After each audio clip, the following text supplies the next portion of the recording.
on this episode of Edge of the Web. So I think patience is just as important as simplicity, but you have to keep it simple to start with. And then you have to be patient and committed to see it through to make sure that it actually does change. Your weekly digital marketing trends with industry trend-setting guests. You're listening and watching Edge of the Web. Winners of Best Podcast from the Content Marketing Institute for 2017. Hear and see more at edgeofthewebradio.com. Now, alongside Tom Broadbeck, here's your host, Aaron Sparks. And I'm not Aaron Sparks, I'm Tom Broadbeck, but good afternoon, and we're live here from Edge Media Studios in downtown Indianapolis. Every week we're bringing you the latest trends in digital marketing and marketing influencers. And check out our website and recent shows at edgeofthewebradio.com. We're powered by Site Strategics, your digital marketing pioneer specializing in agile digital marketing strategy. To learn more about us, visit sitestrategics.com. Like I said, my name's Tom Broadbeck. I'm digital media director here for Site Strategics, and I'd like to introduce to my left is Nate Torvik. Hi, Nate. Hey, it's been a while. It's been a while, yes. Yeah, I haven't been on here in a while. Yeah, you haven't. Nate's our Chief Strategy Officer here at Site Strategics. We're hopefully soon. We're scheduled to have Carla Johnson on the phone with us, but we're having some technical difficulties getting hold of her here. So if she's able to join us, we'll have her on later show. If not, we'll just have a shortened episode of Edge of the Web this week. We can make it long. Well, there's lots of stuff that we can always talk about, Tom. We'll just talk about like how bad the Reds are at baseball. How amazing Joey Votto is. Or how amazing Joey Votto is. We can talk about your wife's 30th birthday the other day. It is. I don't think she wants people to know that, though. That's okay. I think we need to talk about it. I think the world needs to know that your wife turned 30 the other day. We could find some topics, okay. I think. Well, we'll see where it goes from there now. It can only get better. So if you're watching us on Facebook Live, and if you have a topic, if you have a question for us to fill out a show, please... I am not monitoring it. I forgot to open up the tab, so I'm going to open up Facebook now. And so if you have any questions for us, feel free to ask one here during the Facebook Live, and we'll try to answer it as best as we can during the show. Yeah, and since we, hopefully Carla can come on, but if she doesn't, questions are open. You guys ask whatever you want. It's an AMA. It's an yeah, exactly. It's just your floor. If you ask a question, I will answer it. I promise. At whatever you want. So ask the questions away. He's a big Chiefs fan. When does the Chiefs play? When's their first? Tonight. Tonight. Yeah, so Bengals. I'm a Bengals fan, even though we're both here in Indianapolis. Yeah. Colts play Sunday, I think. But so we could talk NFL. We could talk baseball. We could talk digital marketing. We can talk beer. I can talk whiskey. Tom can talk Diet Coke. We can talk... Not Diet Coke. Not Diet Coke? No. Oh, not anymore? That's Jim's the Diet Coke guy. Oh, I thought you were... Oh, sorry. Tom's a regular Coke guy. I'm sorry. Guy. Yeah, I'm sorry. That's my fault. We could probably come up with answers for just about anything, so we'll figure it out. All right. Well, let's jump into some structured show format. So let's jump into this week's marketing news. I was very excited to start my reportings. This week's trending topics.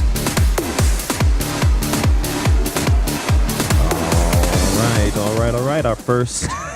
Did Matthew McConaughey? I did. We can also answer any questions you might have about McConaughey. All right. So anything that you guys were now on to Matthew McConaughey, if you guys want to ask. So. And for our first article here is from The Verge. Facebook introduces Watch, its redesigned tab for video programming. This is by Casey Newton here. I'll just read straight from the article. Facebook's battle for television ad dollars is about to begin in earnest, and the company said that that they're redesigning their video platform to be called Watch. Platform will begin rolling out to a small percentage of users tomorrow. And so there's going to be included some original programming financed by Facebook alongside videos from other creators in a tab that will become personalized to your interests over time. It'll begin replacing the current video tab for users in Facebook's apps tomorrow. I checked. This is a couple days ago. I checked my Facebook. It still hadn't updated yet. But some of the content that's going to be in there is going to be NAS Daily, NAS Daily, featuring a creator who makes a daily video with fans. Gabby Bernstein, an interactive show for the motivational speaker, and Kitchen Little from the publisher Tastemade, which I assume they're going to be making food the whole time. Oh, is that like that video? Those tasty things? I assume that's them. Have you seen the tiny food videos? No, I have not seen Tiny. There's a weird individual out there on the internet who legitimately like makes tiny food, like BLTs and like burritos and like just super small tiny food. It kind of creeps me out, but the videos are very mesmerizing. I have not seen that. I'll have to check it out. I like tiny food. I mean, if they have it on Facebook Watch, that would be awesome. I mean, this is kind of the next iteration of the video platform that Facebook is trying to roll out. You know, we've talked over time about Facebook potentially having their own channel. This is essentially what that is. Yeah. So this is their first foray into having their own channel, and I don't know if I like it. I don't know if I don't. But the tiny food might actually help. That might be a good channel to watch. Yeah. Yeah. So a little further down here, Facebook paid creators to make some of the shows that will appear on the Watch tab, describing it as an effort to seed the app with original content for the launch. It declined to name the programs, but over time, the company plans to stop funding original shows with upfront payments and instead earning money by taking 45% of the revenues generated by ads, mid-roll ads, which I think will be, I don't know how that will be received with people watching videos and all of a sudden, like in the middle of a story, or middle of your movie or whatever you're watching on Facebook, and immediate mid-roll ad you get hit with for 30 seconds. That'd be kind of annoying. Yeah, I don't really know. Yeah. So I think we're joined by Carla. Carla, are you there? Oh, I think your audio is not working, Carla. Oh, is it? Oh, there we go. I hear you now, Carla. Hi, Carla. Hi, how are you? Good. How are you doing? Good. I am Tom, and right here to be my left, your right. Nate. We're live and we're taking questions. If anybody has any questions, we just started the first news article here, Carla. I don't know what you heard, but I sent you the articles here before the show, so I don't know if you had any comments about the Facebook Watch. You know, I find it interesting because I think so many people are just clamoring to get to video, and it'll be interesting to see how this falls out and how much use that people are going to get to it when they have so many other platforms to go to. So I'm curious about how this is going to work. Yeah, it'll be interesting to see, especially if they're taking 45% of ad revenue for all the producers producing the content there within Facebook Watch. It'll be interesting to see how that plays out. So we'll jump in the second article here. It's from the Wall Street Journal.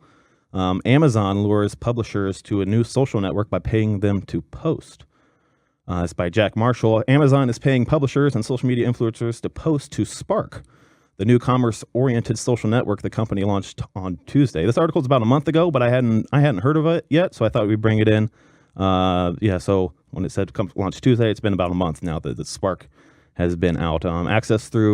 You can access Spark through Amazon's existing mobile apps, and it's best described as a cross between Instagram and Pinterest. And the service encourages users to share images and videos and to follow other people's posts. And you're also encouraged to tag products featured in their posts if they're available for sale via Amazon.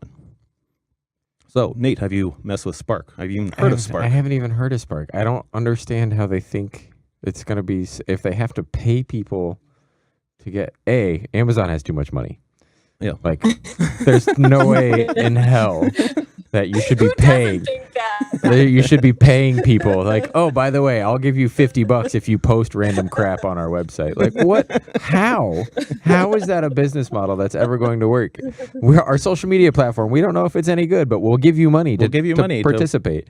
To tag our products on your posts. I mean, that's A, and B, is it just if you're posting articles and stuff like that? I mean, I don't even think it's articles. It's just pictures. It's pictures of. I just bought this off of Amazon.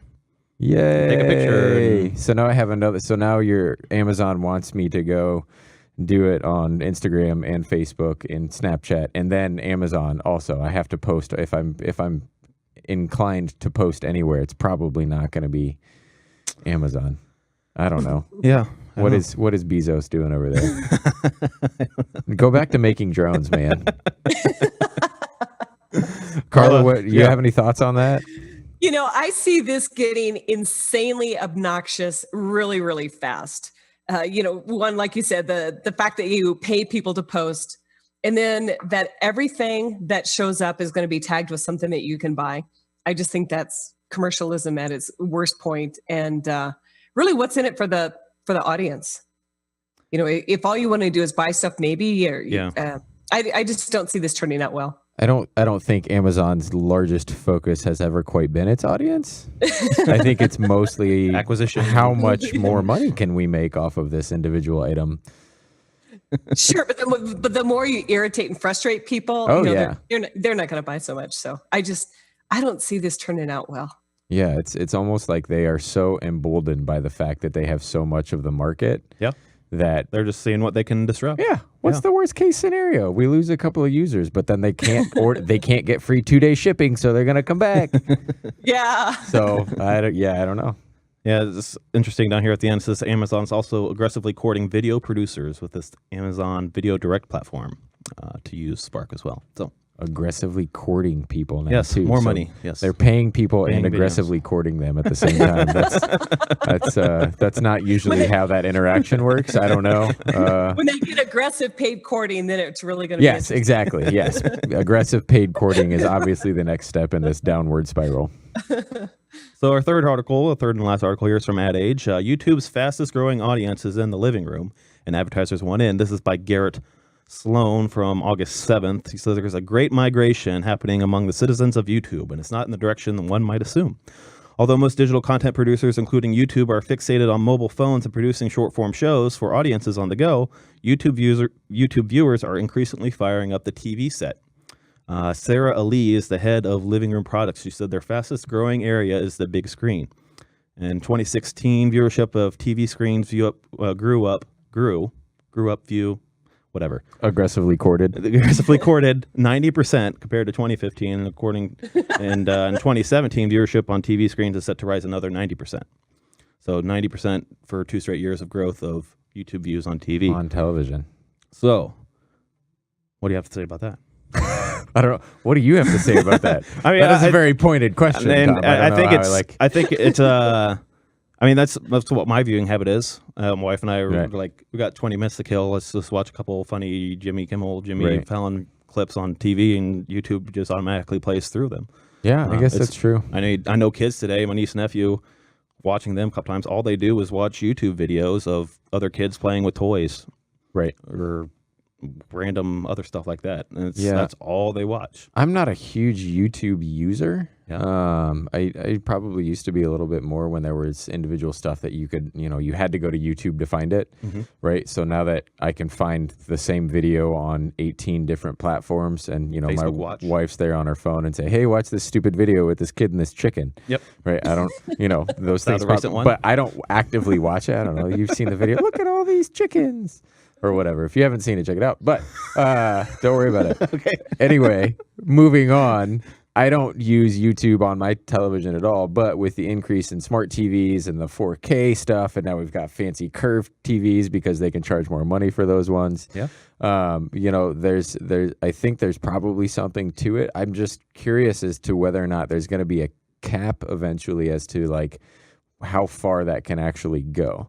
Are they expecting long-term people to sit down, turn on their TV, and turn on YouTube immediately? Or is it like what you're talking about? Hey, I got a couple of minutes to kill. Yeah, well, I mean, they also have YouTube, YouTube TV. Yeah. That's coming out. So they're pretty much competing with Sling and PlayStation View. They have their own TV service with sports channels and local channels. Right. Competing with Comcast and DirecTV as well. So all the YouTube videos are tied into the YouTube as well.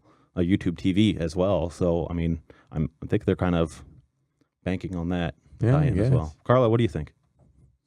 I am a huge YouTube watcher, and we do project it on our TV. So I like this a lot. I think it's definitely where a lot of people are going. And I came to YouTube because our kids are massive YouTube watchers. And that's what brought me there. And I like it. I like it a lot. Yeah. I like it a lot. I like it a lot. No? All right. Well, that works. Carla got it, so we're good there. There you go. I'm aggressively courting the chickens. Yes, exactly. Aggressively courting chickens. Paid chickens. YouTube's my main channel for aggressively courting those chickens. It's got to be somewhere, I guess. Yeah, it's got to be. Yeah, I don't know. Somewhere. Maybe now I have to start watching YouTube more on my TV. I mean, I don't know. I watch sports too much. Yeah, it's as more smart TVs are being sold, I think this could only continue to grow. I'm not shocked by the 90%. I would like to see, they didn't release the actual numbers of 90% of 90% of what. So, those percentage numbers could always be twisted and to make it sound better than what it actually is. Last year we had 10 and now we have 19. Yep. Yeah. I'm really good at math, in case anybody's wondering. I got from 10 to 19 and 90%. So there we go. It's 190% depending on who you're talking to. But carry the one. Yeah, exactly. So I mean, not knowing what those numbers are sounds super impressive, but that's just from organic traffic, right? Oh, we got a 50% growth in organic traffic this year. Well, last year we only had 50 people visit our website this month, so now we got 75. Like, yay, that's great. We're not going to tell you what the numbers are. The numbers are awesome. Right, exactly. So I mean, that's kind of some of that stuff for me. But I'm sure there's some value there, and I'm sure YouTube will find a way to monetize it. Yep, they certainly will. Yep. Why wouldn't you? So to stay up to date with the show and the latest news and trends, sign up for our newsletter. You can simply sign up at edgeofthewebradio.com and sign up there, or you can text the word Edge Talk to 22828. It's Edge Talk to 22828, or just go to edgeofthewebradio.com. Every week we'll send out a preview of the next show, as well as a tease for the show that we're broadcasting for that day. All right, now let's dive deep. I can't talk today. Let's dive deep with this Let's week's aggressively speaker, court. Let's roll the tape, Jeff. Now it's time for Edge of the Web featured interview with keynote speaker and author Carla Johnson. All right, Carla. I'll try to do better this time. The script's done till the end of the show, so this is all free form here. Yeah, we're just rolling now. So, Carla Johnson, you are where in Colorado? I hadn't heard of that before. Denver, Colorado. You're in Denver. Colorado. The city on your website for Type A Communications is Parker, Colorado. Parker, it's a suburb of Denver. As a suburb of Colorado. Okay. I should have just Google mapped it. It could have taken me 5 seconds to figure out where Parker, Colorado was, but I just remembered that randomly. That's okay. That's right. So, let me get to So anyway, the correct slide continuing talking about Parker, Colorado. Total freeform. How is Colorado today? Is it? I mean, it's about a mile high today. Yeah. Same as yesterday. Approximately, yeah. Approximately. It never changes, from what I can tell. It's always a mile high. In geological terms, it's always that way. Right. Yeah. Great. So now I found the correct slide. Thank you. You got it? Okay, cool. So Carla helps. Forgot this part isn't freeform. So Carla helps companies tell better stories in order to build stronger brand awareness, better customer engagement, and ultimately revenues. Carla is a consultant to the Content Marketing Institute and has worked with other brands such as American Express, Dell, and Motorola. She's also co-authored the book with Robert Rose, friend of the show, Experiences: The Seventh Era of Marketing, which teaches marketers how to develop, manage, and lead the creation of valuable experiences for their organization. So welcome to the show, Carla.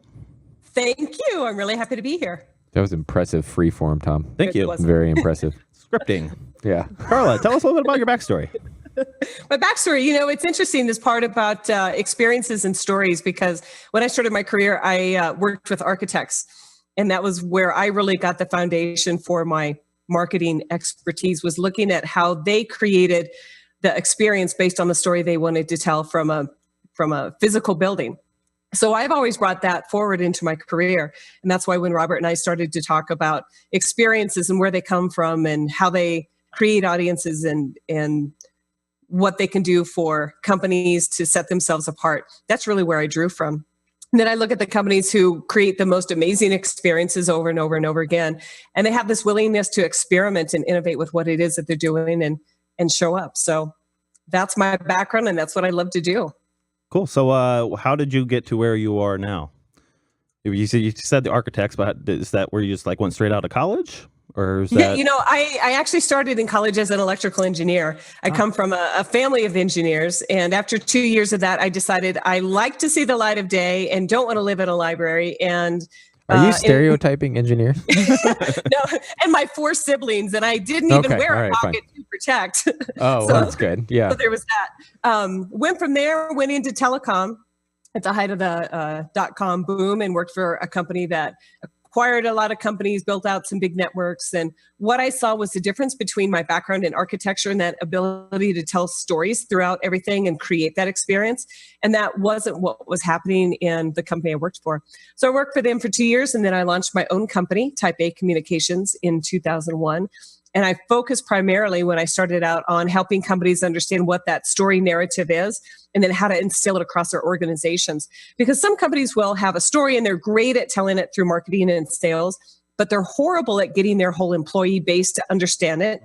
And you can never really create and deliver an amazing customer experience if your employees don't really have a clue what it is your company stands for and what it is that you do. So that ability to marry that all together and then keep evolving it and moving it forward.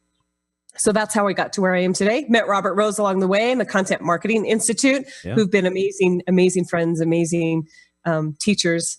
And that's how I got to where I am today. Yeah, I forgot to mention at the top of the show, we won Best Podcast from the Content Marketing Institute this year for the Content Marketing Awards. I noticed you were a judge. Were you happen? Congratulations. Thank you. Did you judge our category? I'm sure I did, and I assume that's why the box of chickens showed up on my doorstep ahead of time. Maybe I was a little bit right there. It might have been. I don't know. it to my collection. Yeah. Yeah, I don't know. No, I won't confirm or deny that. So in the pre-show questionnaire, you mentioned that you want to talk about innovative brands. So you said your job is to help companies develop their brand story, and then you turn that amazing experience into inspire people to take action. How do you develop that in an organization? I think the most important thing for people to understand about innovation is that it has to come from something that people really understand and buy into, that they believe. Because how many times have we ever worked for companies and something comes out from marketing or it comes out from the CEO and, hey, this is what we're going to say. This is our mission, vision, and whatever. And there's some posters that go up on the walls in conference rooms and flyers that go out and emails. But everybody looks at it and they say, yeah, here we go again. That's the latest flavor. But understanding what it is that the company really stands for, why was it created? What is it that people truly believe in?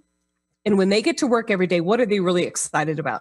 And using that as the foundation for a story. And then looking at how do you make that story come to life through the experience? So a lot of times companies will focus on what products are we delivering that speak to that. But it's also about what's your experience like when you interact with a company from an HR perspective, or looking at how you bill your customers, or, the entire business model, and how does that support the story and really make it come to life through the experience that you deliver consistently.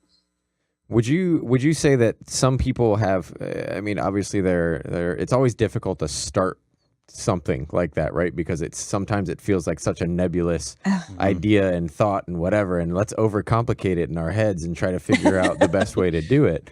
Would you, when you guys go into practices like that and you start to work with people, do you try to help them, is it a goal to help them simplify it as best they can so it gives them a place to start? Are you kind of generally working to do that for them, or are you kind of trying to get the fire started with them a little bit?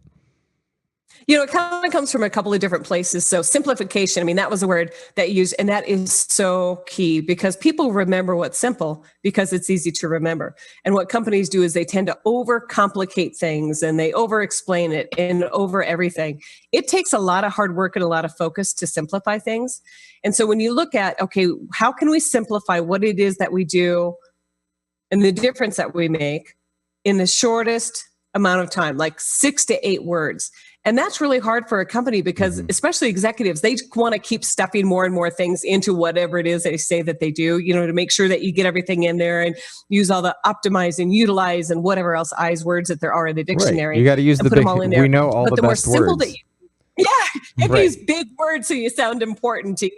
And I think there's some sort of executive scoring system out there, secret, that the bigger words you use, the more eyes you get, more points toward that, or something like that. Because I can't imagine any other reason that people try to use these words that nobody would ever use when you're sitting around talking to friends. Well, and I've but heard they feel people like they talk have about to put them in to make it sound official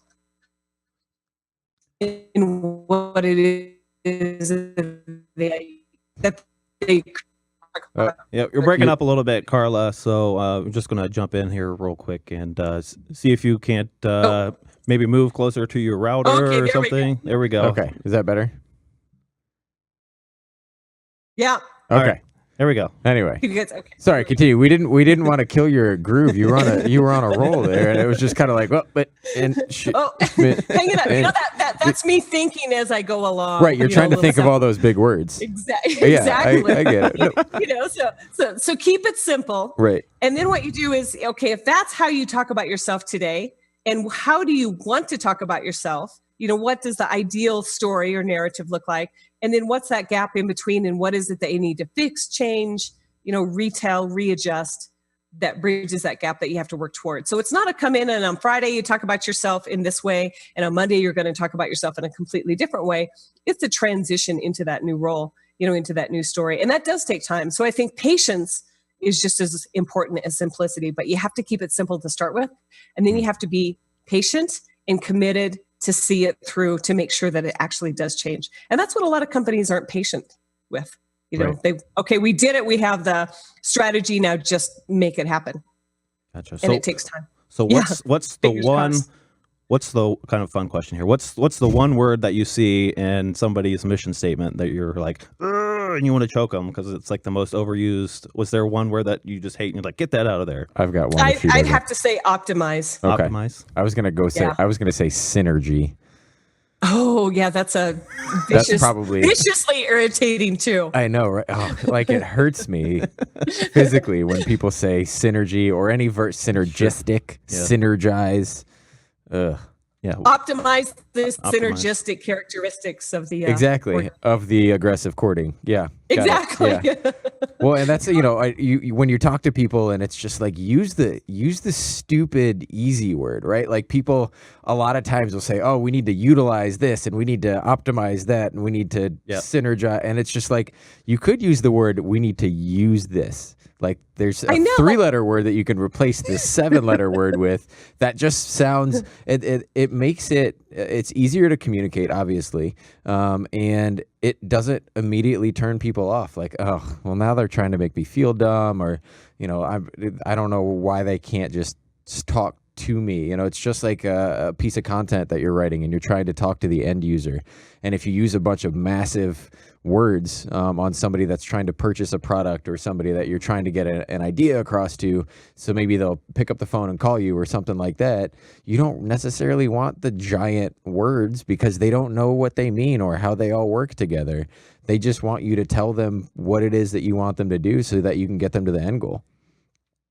Totally. And when you start to use the big words like that, then employees feel like they have to follow suit so that they fit in. So then they're using words that, they wouldn't use normally to talk to each other, or words they don't exactly know what they mean. And then they just sound ridiculous. And so you create this whole bizarre dynamic within an organization. And there's a company here in Denver, based here in Denver, Molson Coors, beer company you might have heard of. They have this great thing that, what's beer? I'll do some research on that. Oh, okay. And they have this standard called Pub Talk. Yeah. And so anything that goes out within the company, from a corporate communications kind of standard, it has to be what they call pub approved. So it means, is this how you would talk to somebody if you were sitting down having a beer with them in a pub? Are these actually the words that you would use? And I find that phenomenal. And I wish that more companies had that kind of a screen or a filter to look at what it is they're saying and how they're talking. So they sound like real humans, but they don't. There's probably a lot of like cursing and stuff that goes into that then, right? I think that might be left on the cutting room floor, but oh, okay. So it's like a nice pub where people go sit down and drink iced tea and iced tea and water. Like maybe a cheers. Yeah, okay. Beer. I gotcha. I watched the video. I think it was from the Content Marketing Institute. Was that your presentation? Did you tie that story in to your presentation last year? I did. In my presentation last year. About how it is that we talk to employees. Yeah, that was an interesting story, and I'll include that video in the show notes as well, so people can go back and watch that talk. Yesterday, I think it was yesterday, you posted an article on your Medium page that we were noticing, and it kind of tied into the topic you want to talk about, the 7 brutal truths about innovation that no one wants to talk about. So kind of thought maybe we can break those down a little bit here. So the first one you had was there's no fast track. Kind of explain that one here. And that goes back to just like when you're trying to transition from how it is you talk about your company today to what you want to do, you can't shortcut that. People talk about you can't make a baby with 9 women in 1 month. You actually need 9 months to get it done. The same is true for so many other processes. And when you try to shortcut them, all it does is frustrate people. You're trying to ask them to do too much in too short a time. The quality of work isn't there, and nobody feels good about anything that they do. So when it comes to innovation, you do have to be willing to dedicate the time that it takes to actually make things change. There's so many things that I want to get into with that 9 women, 1 month baby thing that I can't, I'm fairly certain that I heard the rest of what you were saying, but I got stuck on a loop. An amazing visual. Yeah. It's like those signs that people put up at zoos that are like, don't lick the tiger and stuff like that. There's a reason that those signs exist, right? Because somebody tried to lick the tiger and it didn't turn out well. I'm now wondering, was there an individual who went with the 9 women in 1 month theory? Therefore, I think it's some sort of science experiment gone bad. Maybe. Okay. Yeah. I mean, terribly, awfully wrong. But anyway, so that's what I got out of that one. Okay. Perfect. It's a visual cue that helps you remember the point. That's it's phenomenal if you want to have nightmares. Yeah. The second point was discontent fuels innovation. Kind of break that one down. Oh, yeah. And I think people assume that when the economy tanks or an industry tanks or something like that, that nobody wants to be innovative. But there's the movie, I think it's The Freshman, where Michael Broderick says, there's a certain amount of freedom when you're completely out of other choices. I'll use it to make it a family. Family right. That there's an amazing freedom. And I think the same thing comes when times are hard and your back is up against the wall, that all of a sudden you're willing to let go because you have less to hold on to, and you're willing to try new things that you wouldn't when things are really good and the money's rolling in and, there aren't really any bumps. I think when everything is green and the sun comes up and you're feeling good, you don't have an incentive to be innovative or try new things. And I think that's why things come out really well during times of economic challenge. And you see a lot of new ideas come to play because people feel like, I don't really have any choice. What do I have to lose? Sometimes they aren't done well. They aren't done thoughtful, because innovation really does have a thoughtful and specific framework to work. And not every company understands that. But I think when things are good, nobody wants to mess with a good thing. Which is always kind of a bummer, right? We've got a really good thing. How can we improve upon this, as opposed to, oh, this really sucks, guys. We got to figure out how to make this better. Clearly, this doesn't work. So throw it out and let's just start from scratch. And yet when things are good, you want to maybe take little tiny changes to improve it, but you don't get true innovation. Yeah, that's a tough one. Yeah. The third point you had was that it is hard. Oh, yeah. I mean, it takes a lot of thought and a lot of dedication and really digging into what it is that you do and what you want to do to be innovative. And companies think they see these one-hit wonders, or they see companies like a Google or an Uber or an Amazon who consistently do these amazing things. And they just see the great results that come out. They don't look at all the hard work and everything that's required to make it actually happen, to get to that point. Yeah. Points 4 and 5 in your article kind of tie together. Quantity matters, and quantity of ideas leads to quality ideas. Quantity of ideas leads to quality ideas. Yeah, that's what you said. Is that what you said? All right. Yeah, I think so. I don't know. Quantity and quality are in there somewhere. Right. And if you have 9 women in 1 month, exactly, and you're aggressively courting there's a lot all of quality ideas that come from it. You're aggressively courting maybe each add one. a 10th in there for quantity. Maybe something will, have a genius baby or something in there. Right. But it's that idea that if you want to be able to come up with great things, you need to have a lot of things to choose from. So if you think about what, just in your daily life, if you want to have an amazing day, an amazing meal, an amazing meeting, an amazing whatever, you start out by, well, what are all my options? And you start throwing a lot of ideas into the pot. And then from that, you can look at, well, what would be the best? What are things I hadn't considered that we could choose from? And the exact same thing is true when it comes to ideas. And the best place is when companies are willing to let a lot of employees bring in their ideas, because there's a diversity of opinions and experiences in there. And there's things that innovation groups don't always take into consideration, because even though they're charged with innovation, sometimes even they get blinders put on and they don't think about what happens over here in sales or what happens with the customer. So it's that ability to have a lot of ideas so that you can cull out the best ideas. Yeah, we kind of adopt the same philosophy for one of our other, we have this show Edge of the Web, and we have another podcast called Edge of Indy. And so Edge of the Web's more national. Edge of Indy is just focused solely on Indianapolis. And every couple months or so, we get a team of 5 or 6 people into a room and just give us show ideas, give us story ideas. Who do you know? What can we talk about? What's happening this month? What's happening this week? Just throw it all on the board, and then we just lay out all of our shows for the week. It's like, all right, so this one, what do you want to do that week? It's like, oh, somebody's like, oh, I really like that idea. And it's amazing how it just all collaborates together, and you get a great lineup of shows. Yeah, and it actually comes together a lot easier, I think. And I think that's what people don't realize. Yep. So the 6th point here was that iteration is key. So kind of explain that one. Oh, I think iteration is so huge, and people don't understand the idea of it. And how we tend to present ideas or ask for approval for projects now is what I call the Gladiator Effect. We go in, we pitch an idea, and you either get the thumbs up or thumbs down, kind of like the gladiators in old days of Roman. And so an idea either lives or dies. There's no opportunity to say, well, I like this part and this piece was pretty good, but maybe if we tweak this or took something from another idea we had and put it together and then iterated it into something different, something better, then you have something that turns into genius. But with this idea that an idea either lives or dies, that's really hurtful for innovation. So even with things that work really well, then to look at them and say, well, how can we continue to iterate to make it better, different, to respond to what things are like now? Because everything continues to change all the time. And if you just launch something and leave it, it's one, labor and resource intensive, and you're not getting the best out of that idea that you could if you went back and looked at it and how you could iterate it. Gotcha. And the last point, I feel like Dave Letterman here, breaking down the top 10 list, but the 7th brutal truth about innovation no one wants to talk about is the pitch matters. Oh, yeah. I mean, you guys have probably heard this 100 times. People come up to you and they go, hey, I've got this great idea. Here's my idea. Yep. And they spew it out and they go, you want to do it?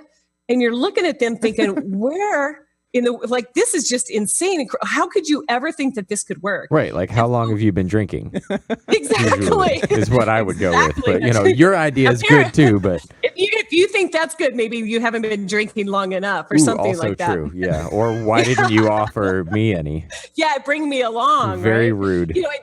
And that's it, is that people don't, when they pitch ideas, they pitch the idea, but they don't bring people along on that idea journey. So they don't give them context for why that idea would actually work in their own world. And that's why you see bizarre things happen with ideas. For instance, I was reading something the other day that Old Spice is going to come out with a movie.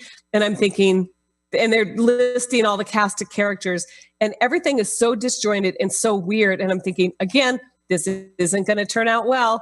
And I think what they did is look at some other brands and what they were doing, and they just took that idea and tried to overlay it into their own brand without looking at why that idea worked, like what was behind that idea that worked for other brands, and what are the elements of that idea that you could bring into Old Spice. Instead, they just essentially are trying to copy and paste the movie idea into their own brand. And I think it's a train wreck waiting to happen. It's going to be a movie of all their 30-second commercials where the guy randomly goes across the stage and changes outfits. On a horse. I love that guy. Like, who would be mad about that? Like, I would actually watch that. I would probably buy that on DVD, and I don't buy DVDs anymore. It'd be right up there with Kung Fu Fury. Yeah, exactly. I cannot tell you how many Old Spice products I've purchased because of those commercials.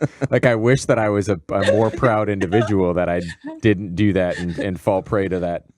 But it happened. Now, what's the ratio of purchase versus use? Oh, it's pretty high. It's like got to be close to a 1-to-1, because it's like every time I see one, I'm like, oh, I probably need some deodorant or something. I don't know. Like, oh, I'm gonna dump out my body wash. Right. I'm just gonna go dump out my body wash now and go to CVS and buy some more. But yeah, no, I mean, I absolutely hear you. And it's that pitching any idea, pitching any service, pitching any conversational topic to anybody, always the same rules apply. If I just want to go have a conversation with somebody, why do those people want to talk to me? And it's not even necessarily trying to sell them on something or trying to get something in return, but if you have to have some sort of value back and forth that you can provide to them. You're not just going to walk up and talk to them about hey, watch this Old Spice commercial. Yep. If the value on the other side is, and then it's going to cost you $50 because it's on Amazon or whatever. Having that kind of exchange is always a positive. So whenever anybody's thinking about their idea and what they want to do, at the end of the day, if you don't look at who you're talking to and say, all right, why is this going to matter to that individual? And then I'm going to do that and not really worry about what I have to say, is always going to be more important. I mean, of course, a pitch matters to get approval so you can move forward with things, but the pitch also needs to matter to the person, because if you're trying to pitch innovative ideas and you keep getting shut down because you have horrible pitches, then what's going to happen is that you're going to feel frustrated and say, my company never wants to do anything, right? And they won't agree to anything, and they're just doing the same old. And that takes away all the passion and excitement about the work that you do. So we need to learn how to pitch better as ourselves so we can feel good about the work that we do, because we want to do better work. Absolutely. Perfect. So I wanted to shift the conversation here to a little bit about storytelling. I know you've written several blogs about storytelling, but it's one thing to say that a company's good at storytelling, and another thing to actually do it. So where does a company start? Like, it's where do you start? Let me say it again. Where do you start? Where do you start? No, wait. But where do you start, though? Let me say it in a different voice.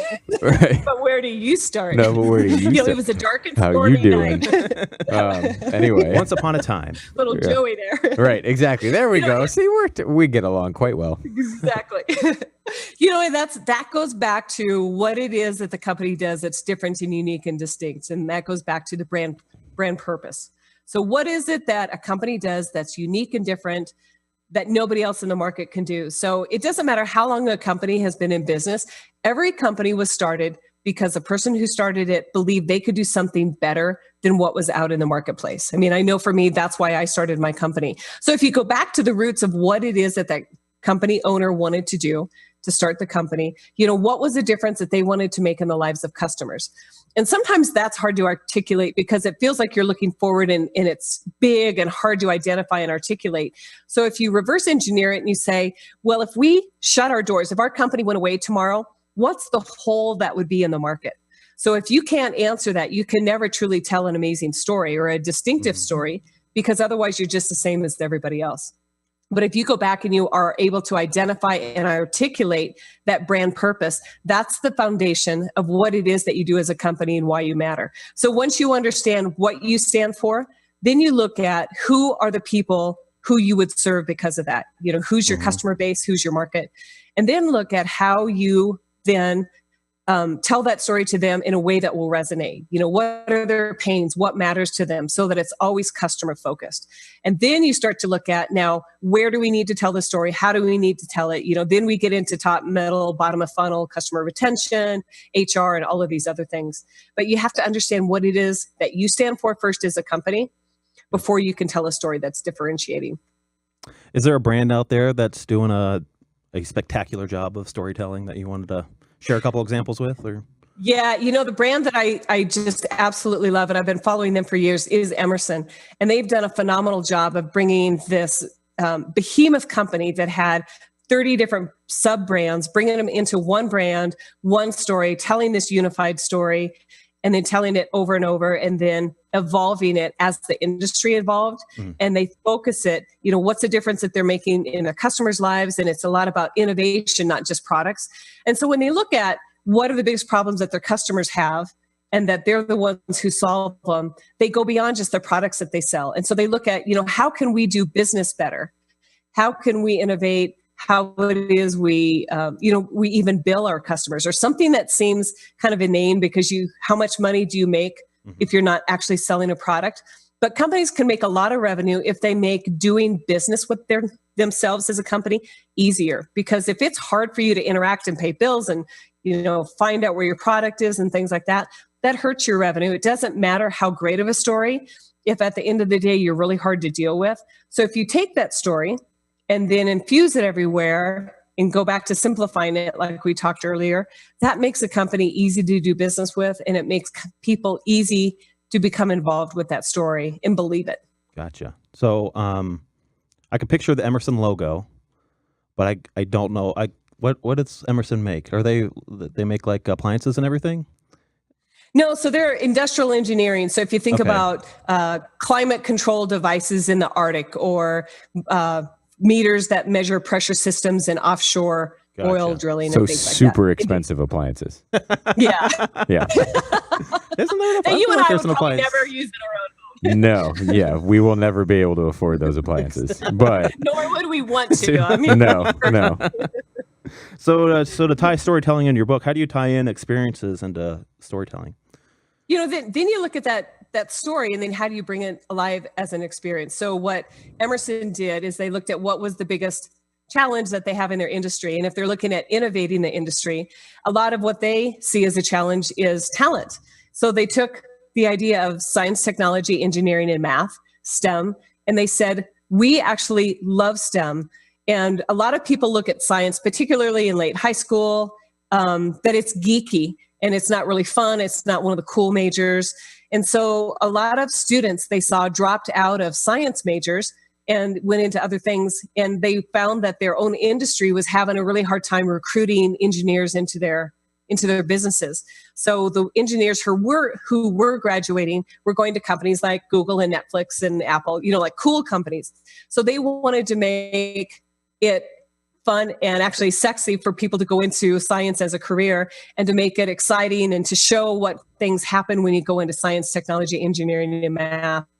And you can go to their I Love STEM content hub site, and it's all about here's amazing things that are done. And they find out that they have a tremendous amount of engagement with middle school and high school teachers, because they can then take that content and show the students that it is fun. You might be a nerd or a geek, but now it's cool to be a science geek, because look at all the amazing things that you can do, like use wastewater to make beer out of. Not that you'd recommend that for high school projects. For a middle schooler? Anyway.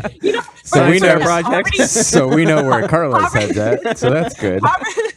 Poverty-stricken university students, they now have a way. Yeah. Listen, I had the idea to have a alcohol delivery service before it was cool.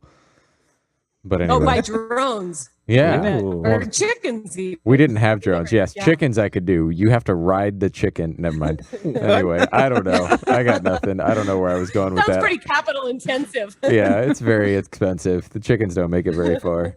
I do think it's really cool. I mean, I'm hearing more and more frequently about robotics clubs and competitions and stuff like that happening in middle school programs and things like that. So it's obviously having some sort of effect somewhere. Yeah. When you look at how much more excitement there is around science, GE does it too, where they bring they call it garages. They take a tour around the country, and they get people to have these hands-on experiences that are built on that brand story. So that's what that transition is, from what's the story you tell to how do you actually make it come alive. And then it goes beyond just taking it to the customers who you want to buy your products, and it's taking it to an entirely new audience. So then you can look at, maybe there's an opportunity to monetize that down the road. And I know Kraft did that when they were when they had their food and recipe site. They were actually able to monetize it through a magazine. So if you believe in that story and you're committed to it, there's a lot you can do. Definitely subscribe to that magazine. Why wouldn't you? I love that magazine because it was like not weird ingredients. It was just like normal stuff to make normal food. Like that's what bugs me most about with a lot of these chef recipes that you see online. Is like, you need this fancy ingredient that you can't find at Kroger and this fancy ingredient that you can't find. And it's like, I just want to make lasagna. You just want like a burger and fries, man. Chicken nuggets. I want ingredients I can pronounce. I know, right? Peanut butter and chocolate. Exactly. Yep. Peanut butter and chocolate. The best cookie recipe I ever got was the Kraft recipe. Okay, fair enough. All right. There you go. So we end every interview with some fun questions, and you provided us with a couple here. So you've been to 27 different countries. Yeah, 27 different countries. So it's kicked off when I married my husband. He's an avid traveler. So that started it. And we went to Australia and New Zealand for our honeymoon. And I had gone to Europe just a little bit before that with my family to see. My grandfather's from Denmark. So we went to see the motherland and visit relatives. Nice. And then he and I took a year off and backpacked through South America. And we tend, that's where our vacations go, is someplace new to go and see. So it's a lot of fun. What's the favorite country out of the 27? Ooh, that's a hard one. We're going to send this show to the ambassador of that country. So where would I like to go? Well, Let's see. I'll have to say we're going back to Italy for the third time this fall. So I would imagine that's So one of my Italy might favorites. be your top. Italy's pretty good. I do love Colombia. Okay. I go to Bogota for business, and it's a beautiful country. So I don't know that we have a good relationship with Colombia. Yeah, maybe Argentina. Maybe, That's a yeah. nice I mean, one. that might be a little bit better. I don't really know. Yeah. But So related to that, what's the worst airport? Oh, the worst airport. Atlanta always. U.S. or Whatever. abroad. U.S. You Let's know, do U.S. okay, because there- most people probably know those. Okay. I'd have to say the one I have the most problem flying in and out of because I am always delayed is Newark. Yeah. Yeah. So I know it well, but but not in a good way. And I'm trying to think. I think it was Nicaragua. I would say it was the most interesting airport because our boarding passes were the size of license plates, and they gave those out to everybody. And that was your boarding pass that you gave as you walked across the tarmac and got on the plane. So on the good side, it was hard to lose, but hard to put in your pocket too. That seems fair. I'd say. Yeah. I was going to mention what I thought of that is, I don't know if you knew, Indianapolis, right here where we're from, was named best airport in North America, right? I think for the last couple of years. I love our airport. Yeah, Our I don't know airport's if you've ever great. been to the Indianapolis airport, but it was I named the have best been airport. there twice in the last year. It's a fabulous airport. Yeah. I didn't realize it was named the best. Good for you guys. Yeah, it's really good. Yeah. And you're also a classical pianist. I am. Yes. I started lessons when I was 8. Okay. Who's your favorite And composer? I took them for 13 years. I would have to say Mozart. Nice. There we go. I took piano lessons from when I was Quirky guy. 5 Yeah. until I was 16, maybe. Yeah. And then I stopped. I don't know. I was a So weird. I did it when I was younger, and I probably stopped when I yeah? was in middle school as well. Yeah. So I still Yeah. play a little bit, but I wouldn't call anything that I can do classical. Yeah. No. Like not in a positive sense, at least. Oh. Like classically trained. It's your own version of classical. Right, exactly. There You know. you go. That works. But Yeah. I think the best thing about taking piano lessons for so many years is that I'm an amazingly fast typist. So Yeah. This is true. there's that. Yes. Oh, I'm an amazingly fast typist because my mother yelled at me for years and made me do that stupid Mavis Beacon thing. Oh, yeah. Oh, God bless it. Thanks, Mom. But So whenever you type fast, you probably break out into a sweat and have a little bit of panic. I know. and I always look flashbacks. around over my left shoulder while I'm typing just to make sure that she doesn't show up. Little PTSD there. Yeah, exactly. So in a couple of weeks, you're speaking at Content Marketing World. It's titled From Boring to Brilliant, How B2B Content Marketers Remix Mainstream Successes into Content Marketing Gold. Tell us a little bit about what you'll be talking about in September. Yeah. Oh, so I'm really excited about this because so B2B has been my forte pretty much my whole career. And what I see with B2B marketers is that there's a lot of excuses why they can't do more interesting, creative, and different kinds of work. And so what I'm going to talk about is where do you get the inspiration behind a great idea? How do you bring people along in that idea journey? Because that's what makes a successful pitch. So back to that pitch idea that we talked in those 7 brutal truths of innovation is what's really behind everything that makes a great idea work for B2B. Awesome. Well, that would be a great speech to go watch. If you were interested, do you have a discount code? I was trying to remember. I know some of the speakers have a discount code. Do you have a discount code? I for do, that? but to be honest, I You don't don't remember have it? it off the top of. I'll send it to you guys. Yeah, if send you it to me want. an email, and I'll include it in the post in the show notes there. Sorry. That would be great. That would be great. Yeah, content. If you've never been there, Content Marketing World is a phenomenal Yeah. conference. And I the- tell everybody that's a can't miss. It's keynotes Sir Joseph Gordon-Levitt, if I remember correct, in a couple of Yeah, Yeah. and I heard him speak earlier this year. He's really phenomenal. Is he? That's Yeah, awesome. Is this your? I assume you spoke there before. I know you said at least last Yeah, I year. think- So I think this is my 4th year of speaking year. there. It's a fabulous conference. awesome. Nice. Well, if you get any free tickets that you want to give, the Yeah, they're five-handed. about the size of a license plate. Yeah, and, that's totally I'll fine, make sure yeah. to send it your way. Yeah, Cool. the five finger discount is totally good with us. Yeah. So follow Carla Johnson on Twitter. She's at Carla Johnson. And on LinkedIn, she's linkedin.com/Carla Johnson. On Instagram, instagram.com/Carla Johnson 720. And then she also has a Medium page, medium.com/@Carla Johnson 303. Any I was curious, 720, what's in the 303? Is that just, they just randomly give you those, or? No, actually they're Denver area area codes. Oh, it's like it's exactly 3 months after 420 in Colorado. Yeah, I didn't figure I'd go for the 420 all across the board. Yeah, but that's probably a good choice, especially with the, Denver. And So I forgot to mention in the beginning of the show, we normally mention our sponsor. So I forgot to mention Snoop this. Dogg already had that. yeah, Snoop Dogg's our sponsor. Yes. Yeah, that'd be But great. no, our sponsor Anyway. is SEM Rush, and so this show is brought to you by SEM Rush, the world's leading competitive intelligence and keyword research tool, trusted by over 1 million online marketers every day to give them an edge over their competition. If you want to see exactly where your competitors are advertising online, then head over to semrush.com/edge of the web to get your 14-day free trial. So we use that tool religiously here at the office. We're big fans, so definitely sign up and get that 14-day free trial. So thank you, Carla. Thank you for coming on the show. We really appreciate it. And if you are heading to Content Marketing World listeners, definitely check out her presentation there. So thank you for watching Edge of the Web. And a special thank you again to Carla Johnson for coming on the show. Tune back next week because we'll have, I think we're doing 2 shows next week. So look out for those 2 live shows next week. So definitely check that out. Thank you again. Check out edgeofthewebradio.com, sign up for the newsletter, and we'll talk to you next week. Bye-bye.